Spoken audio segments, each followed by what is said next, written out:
আমার হাজবেন্ড আমাকে বলে কি যে আমার বসের সাথে রিলেশন করতে বলছি, আমি যেখানে চাকরি করি এখানে আমার চাকরি করতে ভালো লাগছে না। কিন্তু রীতিনীতি মেনে বিবাহ। টুম্পা নামে দর্শক মন্ডলী স্ক্রিনে একটি বোনের ছবি দেখতে পাচ্ছেন। সেই টুম্পার বক্তব্য ছিল সেই স্বামী যে নাকি তার নিজের বসের সাথে অনৈতিক খারাপ প্রেমের সম্পর্ক গড়ার জন্য চাপ দেওয়া, এমনকি এক পর্যায়ে সে টুম্পার উপরে যেভাবে সেই নির্যাতন নেমে আসে, সেখানে টুম্পা যেভাবে বিচার চেয়ে কেশবপুরের যেভাবে সেই স্বামীর বাড়িতে এসেছে সেখানেও যেভাবে নির্যাতনের শিকার হয়েছে। নিজের স্বামী তার স্ত্রীকে জানায় তার বসের সাথে প্রেম করতে হবে, না হলে তাদের মধ্যে সম্পর্ক থাকবে না। অবশ্যই সেই টুম্পার কথা শোনাবো, অবশ্যই সেই বোনটির কথা, এমনকি তার যেভাবে হাহাকার করতে দেখা গিয়েছে, অবশ্যই বিচার দাবি করা। আপনাদের সামনে সেই সম্পর্কে একটি ভিডিও ক্লিপ তুলে ধরবো, তথ্য জানাবো। চলুন সরাসরি মূল ভিডিওতে চলে যাই।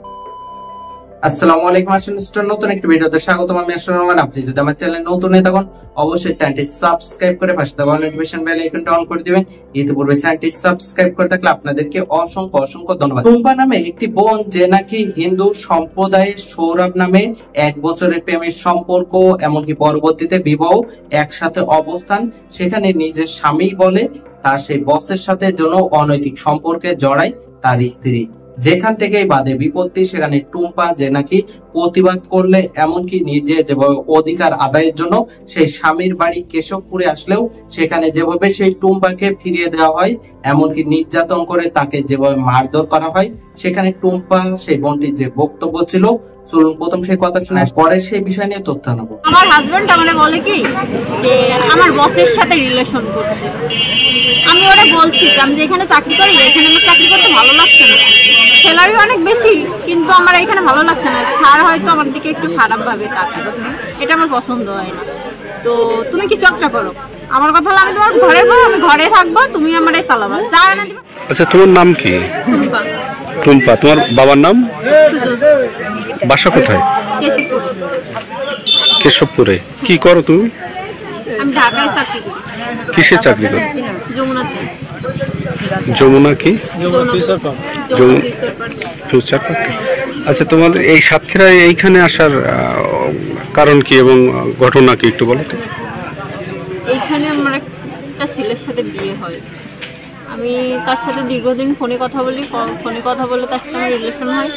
হওয়ার পরে সে আমার ঢাকায় যে হিন্দু সম্প্রদায় অনুযায়ী উনি আমার সিঁদুর পড়ায় বিয়ে করে। বিয়ে করার পরে ও আর আমি একসাথে থাকি। ও মাঝে মাঝে এখান থেকে যাওয়া আসা করে, যাওয়া আসা করলে ও আর আমি ওইখানে থাকি, আর আমিও ওইখানে থাকি, ওইখানে জব করি। মাঝে মাঝে যাওয়া আসা করে, আসে। এখন 1টা বছর হয়ে গেছে। এর ভিতরে কিছুদিন হয়তো ওর সাথে একটু অন্য বিষয় নিয়ে একটু ঝামেলা চলতেছে। বিশেষ করে কোন বিষয় জানেন?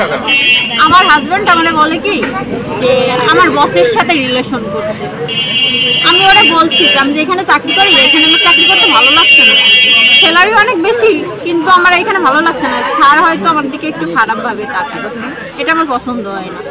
তো তুমি কিছু একটা করো, আমার কথা হলো আমি তোমার ঘরে বল, আমি ঘরে থাকবো, তুমি আমার চালাবা, যা না দিবা আমি সেটাই খাবো। সৌরভ। বাবার নাম? নিজামুদ্দিন। সেক্ষেত্রে তোমাদের বললে যে তোমরা হিন্দু সম্প্রদায়, তো সেক্ষেত্রে নিজামুদ্দিন নাম আসলো কিভাবে? এরকমই না, সব মুসলমানদের নাম। মুসলমানের নাম। কতদিন আগে বিয়ে হয়েছে? 1 বছর। সৌরভের সঙ্গে 1 বছর আগে বিয়ে। এখানে আসছেন কখন? আমি আগে একদিন আসছিলাম, আর আগে একদিন আমার আসতে বলছে, তাই আমি আসছি। আর আজকে আসছি, আজকে ওরাই বলছে যে আসার কথা। আজকে দিন দিয়েছিল যে আজকে আমি যেন আসি, আসার পরে একটা ভালোভাবে সুস্থভাবে একটা মীমাংসা লেগে যাবে। এবার তখন আমার আসার কথা, তাহলে তো আমি অবশ্যই আসবো।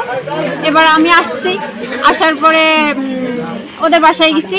বাসায় যেয়ে আমি দাঁড়াইছি, সবে দাঁড়ানোর পরে আমার 2 মিনিটের ভিতরে আমার গায়ে হাত উঠে আমার এই দেখেন হাত আমার অনেক মারামারি মারছে, আমার শাড়ি টাড়ি খুলে দিছিল, আমার এত পরিমাণে মারছে যে আমি নড়তে পারছি না। ঠিক আছে, আমি কিন্তু একটা কথাও বলিনি, কিচ্ছু বলিনি। আমার কাছে ব্যাগ ছিল, টাকা ছিল, 50,000 টাকা ছিল, আমার গহনা ছিল, সবকিছু আমার থেকে নিয়ে এনেছে। আমার 2টা ফোন ছিল আমার কাছে, সবকিছুই নিয়ে এনেছে। আমি সুস্থ বিচার চাচ্ছি, আমার সাথে যে অন্যায়টা হয়েছে এটা বিচার চাই। আচ্ছা, আপনার পরিবারের লোকজন নাই? আমার সাথে কেউ কন্ট্যাক্ট করবে না। না, এখন আমি যে বলছে। আমি আমি বলছি যে এখন যে পরিস্থিতি সৃষ্টি হয়েছে, এতে করে আপনার পারিবারিক একটা হেল্প প্রয়োজন, সেই দিক থেকে কি কোনো কিছু তাদেরকে জানি না কি করবে। আপনার বাবা মা আছে? হ্যাঁ আছে। আপনারা কয় ভাই বোনে? আমরা 2 বোন 1 ভাই। আচ্ছা আচ্ছা আচ্ছা, এই আপনাকে যে মারধর করছে, আমি বাসায় যেতাম, এই কথা বলতাম, ভাই। ওর জন্য আমার বাসায় কিছুদিন যাবত আমার বাবার সাথে ঝগড়া হয়েছে। কারণ আমি বাসায় যে আছি, ও ঘন ঘন আমার বাসা থেকে নিয়ে চলে যায়। 1 দিন 2 দিন রাতে এ জায়গায় ও জায়গায় ঘুরতে নিয়ে যায়। আপনাদের কি রেজিস্ট্রি বিয়ে হয়েছে? না না, আমাদের রেজিস্ট্রি বিয়ে হয়নি। সিঁদুর পরে বিয়ে? হ্যাঁ, ওইভাবে আমাদের ভিতরে এইভাবেই হয়। আচ্ছা রেজিস্ট্রি বিয়ে হচ্ছে। আচ্ছা, গেল। আপনার এই যে এর সাথে যে আপনার মোবাইলের মাধ্যমে সম্পর্ক, এ ঢাকায় কি করতো? ও ঢাকায় যেত আমার জন্যই। আপনার ওখানে যেত? কেশবপুরের বাড়ি চেনে? চেনে? এখানে যাতায়াত ছিল তার? না না, এইখানে যাতায়াত ছিল না, ওর ঢাকাতেই যাতায়াত আমার। কি আপনার ওই বসের সঙ্গে কি আপনার সম্পর্ক, এই কারণে আপনাকে? না না, আমার বসের সাথে আমার কোনো রিলেশনই না। আমি বলছি যে বস আমার দিকে তাকায়, আমার এটা পছন্দ না। ও নিজেই বলছে নিবে না এখন আপনার বিরুদ্ধে? বিভিন্ন কারণ দেখাচ্ছে আপনাকে? মূল বিষয় এটা না, ওর কথা হলো কি আমার বসের সাথে যেন আমি রিলেশন করি। ও আচ্ছা, ঠিক আছে, আমার বসের টাকা আছে, আমি বসের সাথে রিলেশন করে ওর জন্য আমি অনেক টাকা এনেছি। ওর মূল কথা হলো এই, আমি টাকায় উপার্জন করি। আমার কথা কি, তুমি আমার যেভাবে ভালো রাখতে পারো সেইভাবে রাখো, কিন্তু আমি ওই সব কাজে যেতে পারবো না। আপনার সম্পূর্ণ ভিডিও ক্লিপে সেই কথা শুনলেন। স্থানীয় মানুষ এমনকি যেভাবে সেই বোনটির নির্যাতনের বিষয় নিয়ে তথ্য উঠে এসেছে, টুম্পা নামে সেই বোনটি যেভাবে নিজে হিন্দু সম্প্রদায়ের সেই রীতি মেনে বিবাহ করে, এমনকি পরিবারের বিরুদ্ধে যেই সেই বিবাহ বন্ধনে এমনকি প্রেমের সম্পর্কর বিষয় নিয়ে টুম্পা যেভাবে বর্ণনা প্রদান করে, সেখানে নিজের ইচ্ছায় এখন পরিবারের কাছেও যেতে পারছে না টুম্পা, যেখানে নিজের অধিকার আদায়ের জন্য নিজে যেভাবে সংগ্রাম করতে নেমে গিয়েছে, কিন্তু সেখানে যেভাবে নির্যাতিত হচ্ছে। একজন স্বামী কিভাবে তার স্ত্রীকে এমন কথা বলতে পারে, সেখানে টুম্পা নিজে হতবাক, এমনকি নিজে যেভাবে এখন হাহাকার জানাচ্ছে, এমনকি স্থানীয় মানুষ এমনকি সংবাদ মাধ্যম গণমাধ্যমের কাছে সেই বিষয়টি যেভাবে তথ্য দিচ্ছে। অবশ্যই সেই বোনটির জন্য অবশ্যই সঠিক বিচারের আওতায় আনা উচিত তার স্বামীকে। অবশ্যই সেই সম্পর্কে আপনাদের তথ্য মন্তব্য কমেন্ট বক্সে জানাবেন। সকলে সচেতন থাকবেন। অবশ্যই টুম্পা আক্তার সেই জন্য সঠিক বিচার পায়, অবশ্যই সেই জন্য জোর দাবি জানাচ্ছি।